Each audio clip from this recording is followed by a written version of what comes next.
Now my biggest complaint when it comes to the Sony a6500, and this one is huge, it is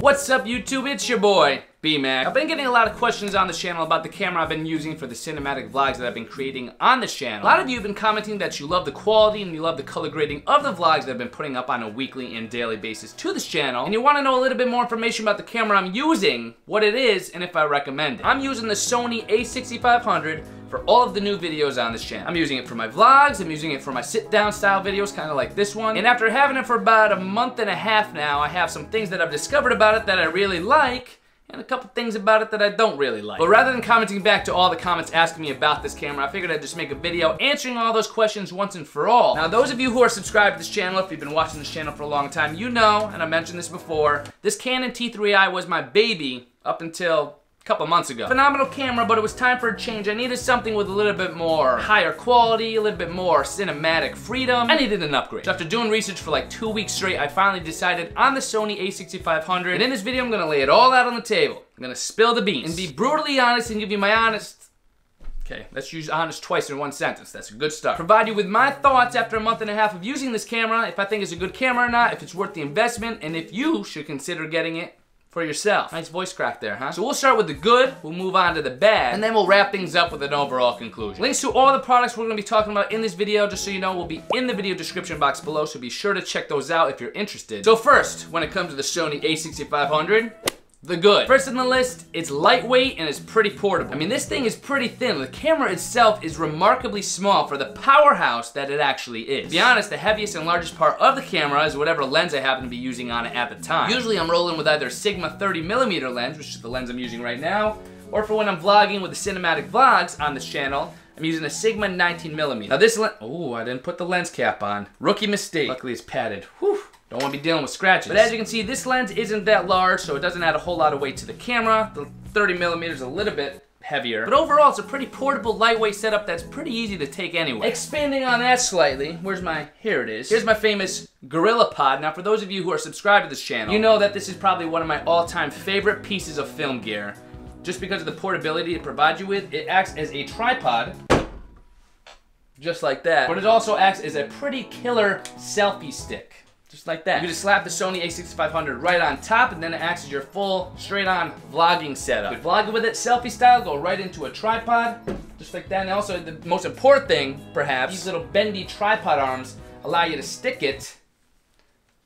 This is a bad example, but pretty much on anything. So pair those two up, the lightweightness with portability and being able to attach it to a somewhat lightweight setup on a Gorilla Pod setup. Rest assured you're not gonna tear your rotator cuff when you're vlogging, because, you know, it's not that heavy. Moving on to something slightly more important is the audio. I'm using a Rode Video Micro, or Micro. I still don't know how to pronounce it. I think it's just pronounced Video Micro. Micro sounds a little bit iller, a little bit more fancy. No, it's not Video Micro, it's Video Micro. But anyway, I have the Rode Video Micro attached to the Sony a6500 as the main source of my audio. And the problem I always witnessed with the Canon cameras, I think it's the preamp inside the camera. Whenever I attached an external mic to this camera, I always dealt with a little bit of hissing. When I was editing the video afterwards, whenever I had a mic directly feeding into this camera, like I said, I think it's the preamp. It wasn't really powerful, it would cause some hissing issues. Didn't sound really, really professional. It was never terrible to the point where the footage was not usable, but if I could reach it, it was kind of bad to the point where I picked up this thing. Ignore the cords wrapped around it. It's for my live stream setup. But this is the Zoom H1 with a lav mic attached to it. It's a portable digital audio recorder. I would capture my audio with that and then sync it up with the Canon in post, because the Canons just don't really like to play friendly with your lower end external microphones that you could attach to them. Sony a6500, however, when you attach a Video Micro to that, well, you guys could see, you've seen my cinematic vlogs. In those vlogs, in my opinion, the audio is pristine. That's only with a $60 external mic paired with the Sony a6500. Now granted, yes, that actually has a lot to do with the Rode Video Micro itself, but I do think the fact that you could pair that up with a Sony a6500 and have very good sounding audio without using a battery, without having preamp issues, a $60 external mic just attached to the hot shoe on top of my camera, providing very professional sounding audio, on that kind of a budget, I'll take it. I tested the onboard mic of the Sony a6500 just a little bit, and I mean, I'm not the kind of person to use the onboard mics of any camera, but I will say attaching the $60 Rode Video Micro to the Sony a6500 made a tremendous difference in quality, so it's definitely something worth looking into. Moving on to something even more important, autofocus. Now, I've talked about this before, but the autofocus on this camera is like a 9 out of 10. In pretty much every well-lit situation, kind of like an environment like this right now, I have two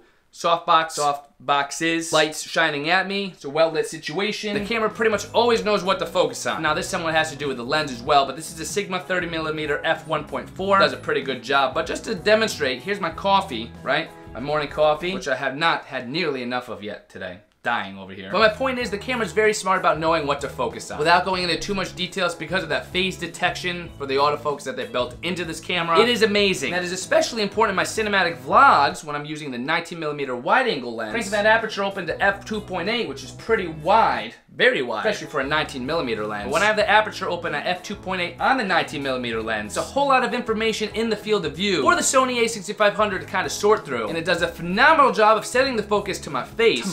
And does that probably 9 out of 10 times without any issues. And that's really important for that shallow depth of field look that I'm going for in my vlogs. Again, you can check out my vlog to see what I'm talking about here. When I have the background blurry but my face sharp and focused, the autofocus of the Sony a6500 holding on to that focus very well, that is huge right there. Now moving on to the image quality. Now I've said this before and I'll say it again, the image quality and the image sharpness of the Sony Alpha cameras continuously blows me away. It's almost to the point now where I could be on YouTube and I'll know that someone's using a Sony camera because of how sharp, how great the quality looks, how amazing the Sony cameras look in comparison to the other cameras that are available in the market today for around the same price range. And I think this has to do somewhat with the bit rate that the Sony a6500 has. 100 megabits per second bit rate. That is very impressive. I won't go into too much detail for those of you who don't know what bit rates are about. For those of you who do know what bit rates are about, 100 megabits per second 4K? Ooh. Yeah, baby. It's what I think the kids are calling these days lit. Basically, bitrate lets you know how much information and quality is being put into your actual image for the video footage that you're capturing. 100 megabits per second for 4K is honestly the point where I could grab a still frame from my video footage and utilize that still frame as an Instagram post. That's how great, how much detail are in the still frames of the overall video footage. It's tremendous. It's remarkable. Now, you could also use 100 megabits per second bitrate with 1080 120 frames per second. And that brings me perhaps to my most favorite feature of the Sony a6500, the ability to toggle between presets right on top of the camera between the number 1 and number 2 settings, which allows me to toggle, at least in my setup, quickly with just a flick of a button between 4K 24 frames per second and 1080 120 frames per second, which means just with a flick of the button, I'm going between 4K footage and remarkably sexy slow-mo footage. Slow motion is taking over the vlog scene. You heard it here first. You will see more and more slow motion in vlogs in 2017 and beyond. The toggle between 4K 24 frames per second and 1080 120 frames per second slow-mo in my videos has been huge. You can check it out in my cinematic vlogs. I'm constantly toggling between 4K and slow-mo 120 frames per second 1080. It just looks ridiculously cinematic, and again, just the ability to do it with a flick of a thumb. It's a game changer. Something I'm absolutely head over heels in love with when it comes to features on this camera. So those are all the good things I like about this camera, but there definitely are a few things that I wish could be just a little bit better, and we're gonna talk about those right now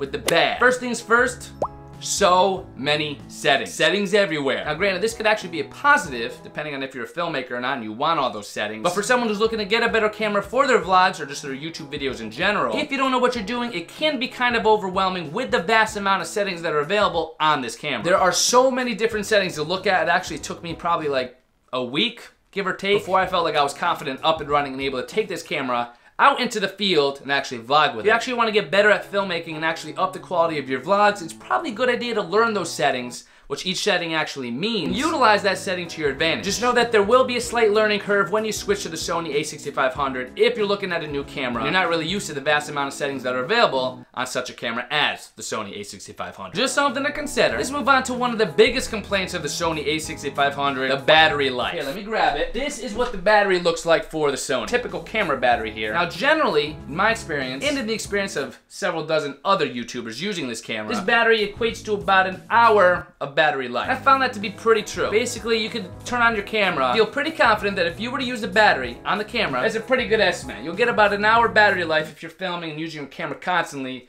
with these batteries. Now, some people think that's way too low. I personally don't think it's been an issue for me. I could honestly say that I have not yet, maybe this means I'm not filming enough, but I could honestly say that I have not yet missed a shot because of the battery dying on me. I could honestly say that. Granted, maybe it'll happen eventually because an hour isn't that much battery life to work with. Good news is you can pick up a spare battery that's compatible with the Sony a6500. It's not gonna be name brand, it's not gonna be a Sony battery, but it will be a battery that's compatible. You can get them from third-party retailers or Amazon for like 10 to 20 bucks. Just stock up on a few of those, have them charged, ready to go, throw them in your camera bag, swap them out real quick. To me, it's not a big deal. I think there's a battery grip available now for the Sony a6500, which adds an extra battery to your battery life. You'd be working with 2 hours, but honestly, I'd rather not add the extra weight of a battery grip to the camera. I would rather instead just to carry one of these around in my camera bag. Just swap it out when I need to. Here's another very important thing to think about with the Sony a6500. 6500 does not have a flip out screen so you can actually see yourself when you're vlogging. This was a killer for some. I don't know if Canon has a patent on this ability to flip out your screen and rotate it like that. A lot of people like that because when you're vlogging, you actually see what you're vlogging. But to me, here's what I think a viewfinder like that, flip out screen, is actually good for. It's good for checking your focus. It's good if you have a zoom lens, you're either zoomed out or zoomed in to the proper focal length that you're looking for. And on top of that, of course, framing, if you want to show something behind you and point to it or something like that. But when you take those three things and compare it to the Sony a6500, here are my thoughts. The 6500 doesn't have a flip out screen so you can't check your focus in a viewfinder, but like we said before, the autofocus is so good anyway, I don't have to worry about it. The other thing is I'm always using prime lenses for my vlogging. Like I said, I'm using a prime 19mm Sigma lens for whenever I'm vlogging my cinematic vlogs. So that's not a zoom lens. I don't have to worry and remember to get the right focal length when I'm vlogging. You know, a lot of time when you have zoom lenses, you know, if you're zoomed in too far, you'll be vlogging, it's just like straight up right on your nose. But when you're vlogging with prime lenses like I am, that's not a worry you have. When it comes to vlogging, I definitely could see how a flip out screen could come in handy. That's not an ability you have with a 6500. I can't tell you how many times I see vloggers out there who are still staring at the screen instead of the lens. This is what you need to look at, not this. This is where the audience is, not here. I can't tell you how jarring it is to be watching a video where the person's looking at you and talking like this the whole time. Imagine I filmed this whole video where I was talking like this.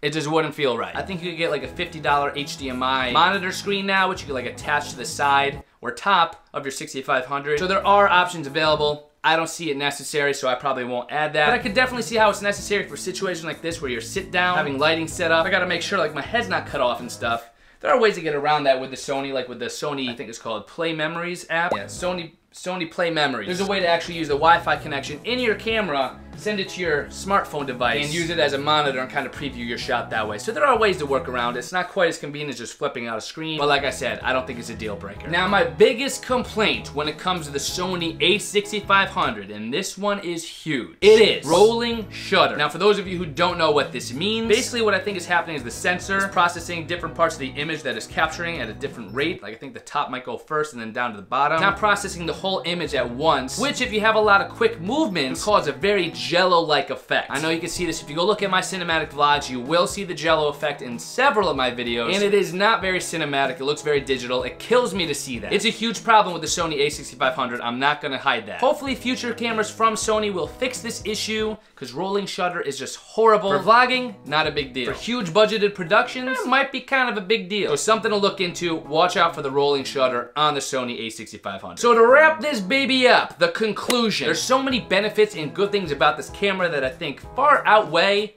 any of the negatives that you could think of. It's all gonna depend on your needs. You know, maybe someone needs a flip out screen. But for the price I pay for this camera, the use I'm getting out of it, and the amazing cinematic look that I'm able to achieve with this camera in my cinematic vlogs, to me, it's been a dream come true. This is my favorite camera ever. I'm gonna continue to use it on every single project on this channel until maybe I upgrade again. I highly recommend. Link to all my film gear and this specific vlogging setup with the Sony a6500 will be in a link in the video description box below. You can find the product links there. Comment down below what camera you're using for your YouTube videos. Maybe you're using the Sony a6500 like I am for your cinematic vlogs, or maybe you're just using your iPhone to get your shots, which is totally cool too. Comment down below your main camera. I'm curious to see what people are using these days. Thank you so much for watching. I hope you guys found this video helpful, and I will see you guys in my new daily vlog video tomorrow.